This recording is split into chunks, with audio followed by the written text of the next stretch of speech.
Face aux défis que fait peser la guerre en Ukraine sur la sécurité en Europe, l'Union européenne et l'OTAN ont convenu d'affermir leur coopération. C'est l'objet d'une nouvelle déclaration commune signée ce mardi par le secrétaire général de l'Alliance Jens Stoltenberg, le président du Conseil européen Charles Michel et la présidente de la Commission européenne Ursula von der Leyen.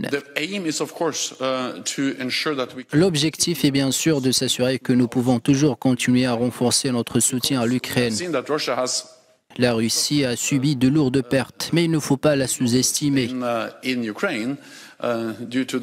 Elle mobilise plus de troupes et d'équipements. Elle est prête à souffrir pour continuer la guerre.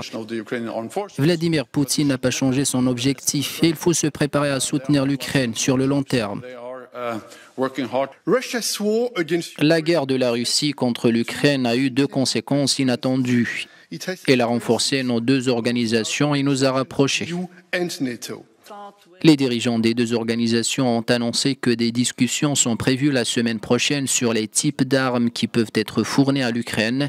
Kiev demande aux alliés la fourniture de chars d'assaut, notamment les Léopard 2 allemands. L'Ukraine doit recevoir tout le matériel militaire dont elle a besoin et qu'elle peut utiliser pour défendre son territoire. Cela comprend des systèmes avancés de défense aérienne, mais aussi d'autres types d'équipements militaires avancés.